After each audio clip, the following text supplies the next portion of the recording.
Hammertech Talks is a chance for you to join me as we dig into the world of construction pros to find out what makes them tick and helps them succeed. This series will open the door to an industry that we're passionate about and showcase the amazing people and ideas that are the infrastructure to building great things. Construction folk love a story and a laugh, so we're going to have some fun. And you'll take away new perspectives to improve your operations and help create the next normal in construction. For those of you who don't know us, we're Hammertech. We're a cloud-based performance and productivity platform ensuring safety, quality, and operational efficiency. Let's get into it. Welcome everyone to the next episode of Hammertech Talks. Today we are speaking with Cal Beyer, who is the VP of Workforce Risk and Worker Wellbeing at CSDZ. He's also the Executive Committee member for the National Action Alliance for Suicide Prevention and an advisor to the American Psychiatric Association Foundation. Cal and I have had quite a laugh in the lead up to this session, so I'm going to keep the intro short because I really want to get stuck straight into the conversation. But in essence, Cal has a very deep knowledge in construction, a bank of rich stories and empathy, which enables him to be a trusted bridge for stakeholders in construction on matters of risk, insurance, wellbeing, and mental health, among many other facets. So Cal had an insanely busy September, which was Suicide Awareness Prevention Month. And so I'm really pleased that we've now found the time to connect and to continue the conversation today. So Cal, welcome. Thank you, Georgia. Great to see you. I appreciate this opportunity for our conversation. Absolutely. And is there anything that I've missed from the intro that you would really like to put in there before we get stuck in? No, as we've gotten acquainted, you're very gracious. I appreciate that. Thank you. No problem. So I'd love to start with a little bit of psychology. It's quickly becoming really important to our industry from many different angles. And so motivation is the topic that I'd like to talk a little bit about. And if anyone who works for LinkedIn is listening, Cal and I have a suggestion that we think there should be a new section added to everyone's LinkedIn profile, which is what motivates them. So Cal, I'd really like to understand what motivates you, and we're really not talking just professionally here, because I think people really increasingly need to bring their whole selves to work. So I'd love to hear and learn a little bit more about you from that respect. Yeah, George, I agree wholeheartedly. I think one area in my life I've gotten better with, it's truly admitting and communicating my motivation. And simply, it's to make a difference in the world. So I'm a father of 5 children. I've been married for 32 years. I try to be a role model at home and in the workplace. And my biggest motivation has been saving lives. When I was young, I worked in healthcare through high school and college, and I saw a lot of trauma. I saw a lot of pain and suffering, and I wanted to do something that would change that, move it upstream, focus on prevention. And that led me to the construction industry in 1996. Where I've worked ever since. Amazing. And why do you think it's important to know somebody else's motivation when you're working with them or interacting with them? The pace of business is so fast compared to when I was younger. Technology, all the ways that we're connected, it's pretty easy for people to portray or project an image and then not be that person. And so consistency is really important. And it comes down to trust and reputation. And so my partnerships are a reflection of me and my values. And so understanding the motivations of other people gives you a sense of alignment and compatibility.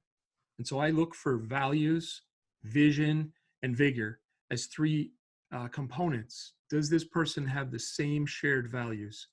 Do they have a vision that's something I can believe in and be part of? And do they have the vigor to carry it out? And those are kind of the things I look for.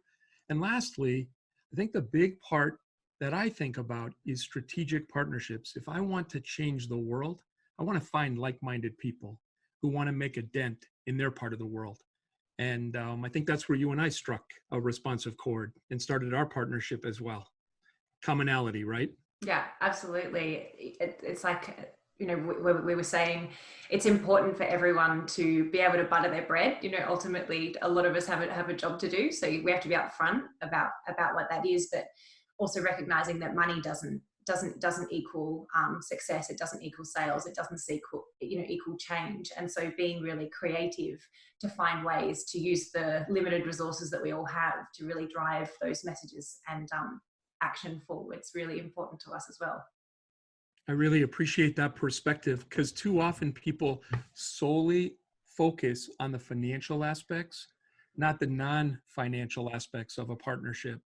And I think the biggest relationships and partnerships that I've had were ones that started where we built something out of scratch. We created value without trading nickels.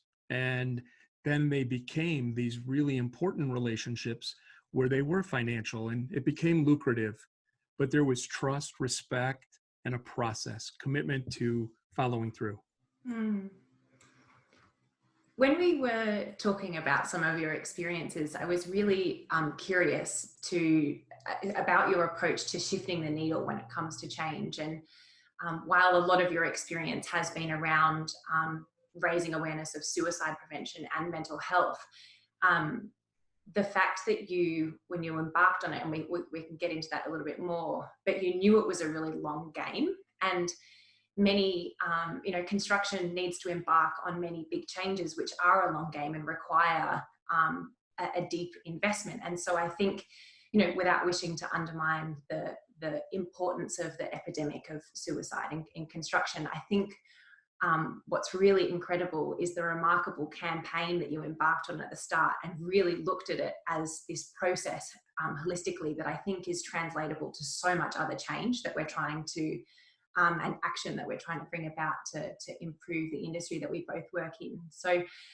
I'd love to understand, and I think a lot of other people would be really curious, is how did you develop that vision for change? Well, one of the lessons I've learned in my career is the value of patience. I wasn't always the most patient of souls. I was a little bit impulsive and a little bit impetuous, so I became strategic about change. But what I would tell you is it starts with a bold vision. It comes with this compelling internal call to action. And then you've got to be able to cast a vision that people can feel. And so I speak from the heart to the heart. And those are the strategies that I used. And I think it's where you can feel empathy does create understanding and awareness. And if you can build advocates from that awareness stage, then you can equip people and empower them to be change agents. So build a coalition. And that was something I was intentional about. Can I get more authors, more speakers, people willing to bring this to their company? The strategy I learned from a mentor when I was 27, before I was patient, he taught me a strategy. And the words were gentle pressure, relentlessly applied. And those have been the most faithful words, because it taught me to be patient and to look at that long game, as you call it. And last, I think the power of storytelling is something I wasn't always good about. I didn't think people really cared what I had experienced. And it turns out those are the most compelling and memorable parts of a call to action. And so being vulnerable, even if you're not comfortable sharing stories, letting people know, this is what I've experienced, this is why I'm doing it. And that's where it starts with why. Simon Sinek was right. If you let people know the why, people will respond. Something that stuck with me when we first spoke was this concept of turning what started as the S word into the full-blown word suicide. And why is this, I guess it's sort of like an analogy, if you like, or, a play on words. Why is it relevant to construction, this need to move from S to suicide? Yeah, that is part of stigma. That's one of the S words. But the S word I didn't use in the workplace was the word suicide. I talked about this as a mental health challenge, and it didn't really mobilize people because that made it sound clinical. It made it sound personal. It made it sound family. It made it sound like you need a counselor or HR. But when I described this and the crisis of suicide, it became a safety, health, and wellness imperative. And it happened almost overnight. And it happened after I lost a dear friend, where I realized if I'd been bolder, he might be with us. It's not guilt, it was leadership. It was a valuable lesson. And I'm always going to be my harshest critic.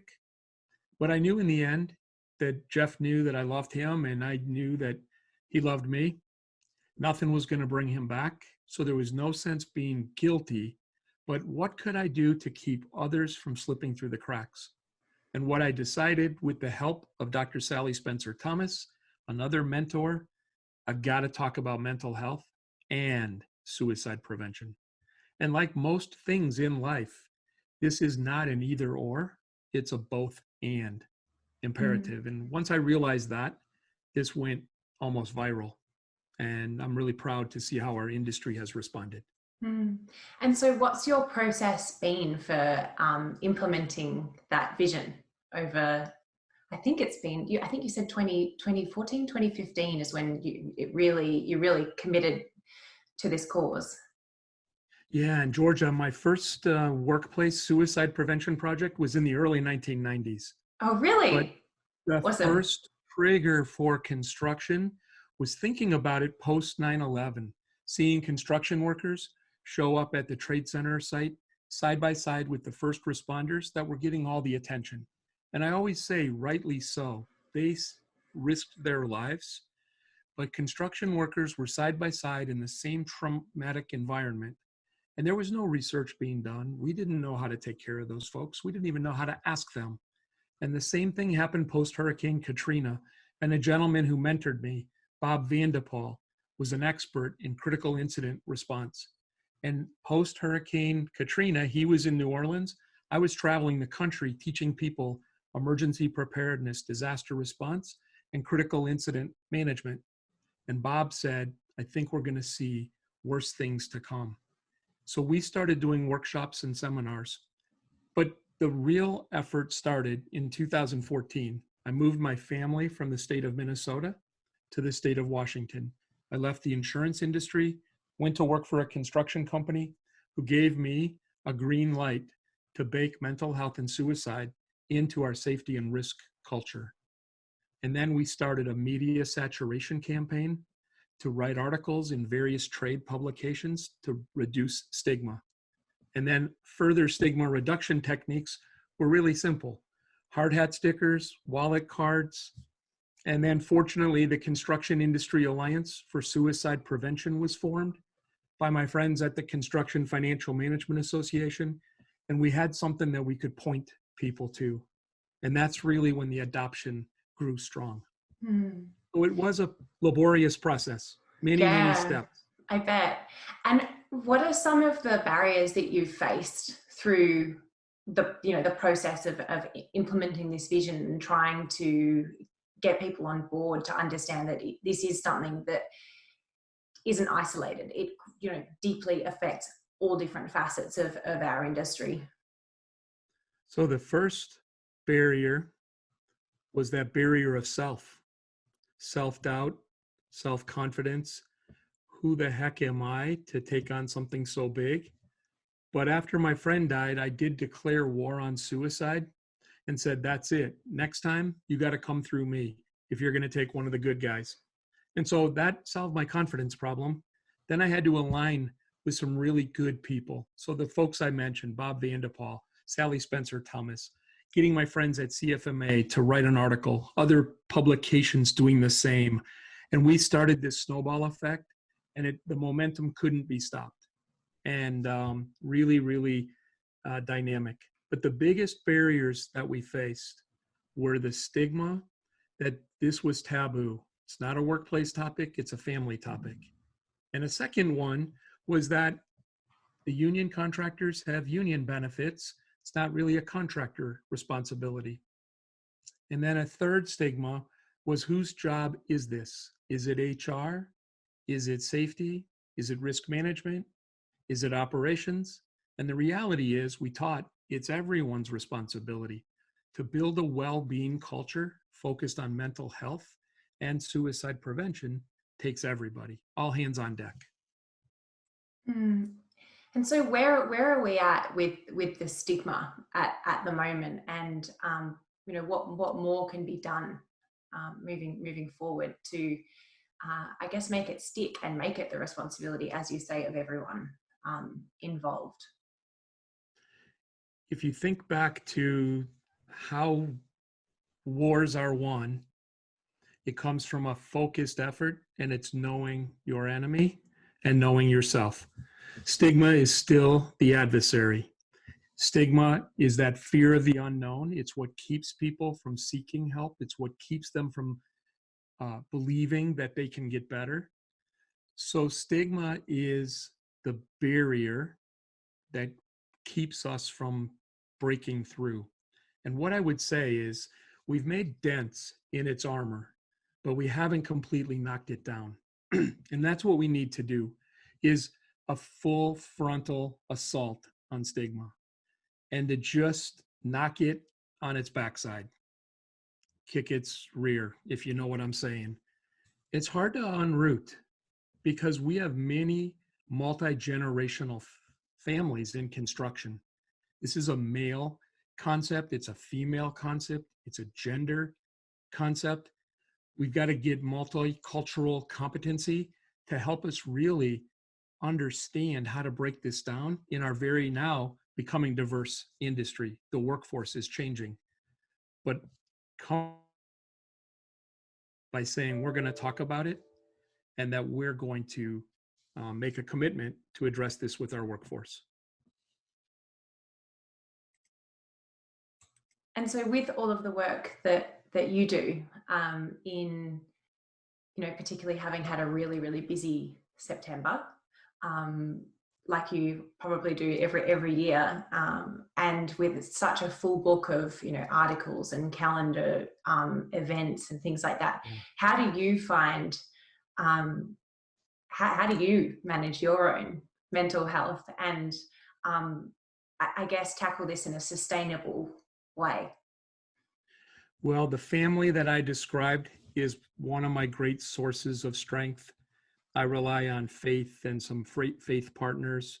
So that accountability partner to make certain I'm holding myself accountable to self-care. I didn't have a great month of exercise in September. I've got to get back to practicing what I teach.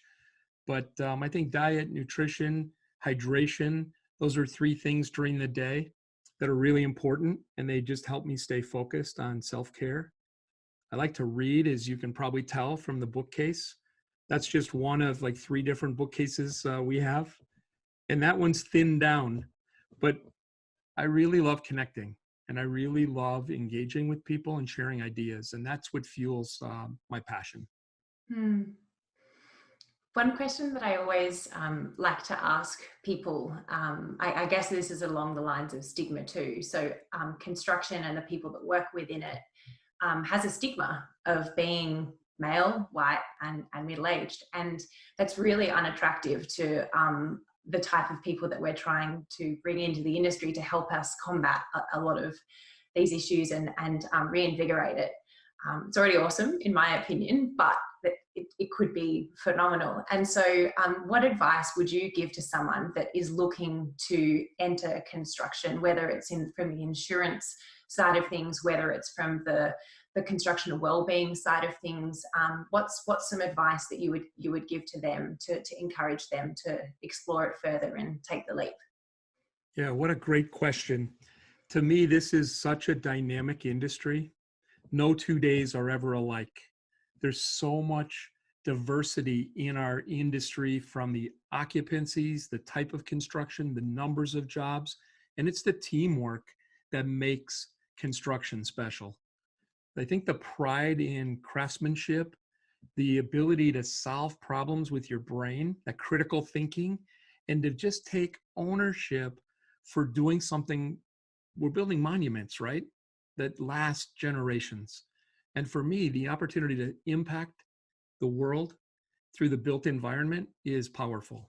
And I think that's what excites me about this industry. So the advice would be explore it and really look for an opportunity to make your mark in our industry. There's many, many opportunities to use your skills and talents.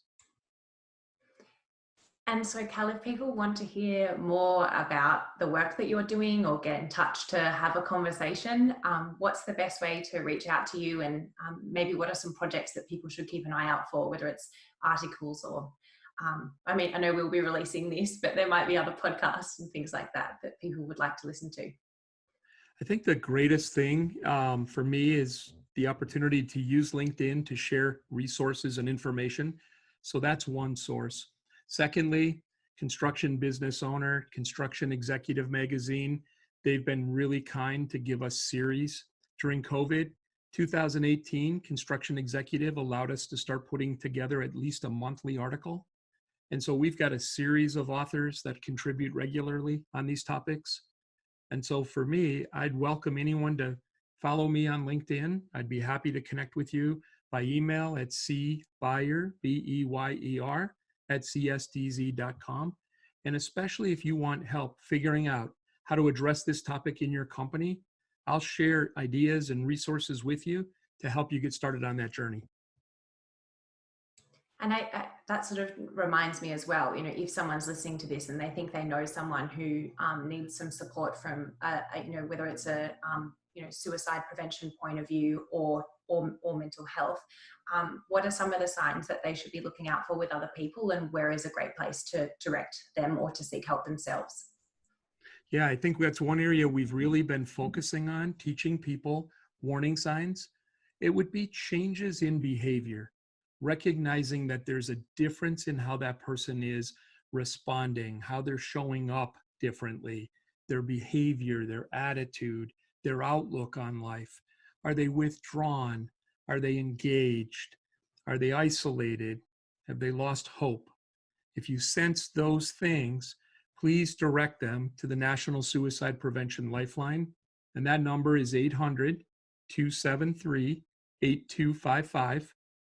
And also, if they're not willing to make that call, crisis text line is 741-741, and you can text help or connect. You'll get back an automated reply that says they're looking for a counselor. Stay with that person. Make sure that they seek help. And if they don't want to do either, make sure that they're not in immediate harm. Maybe you could take them for coffee. You could ask if they want to go for food. Invite them to come with you to your home. Be a source of light and give them hope in that time of darkness.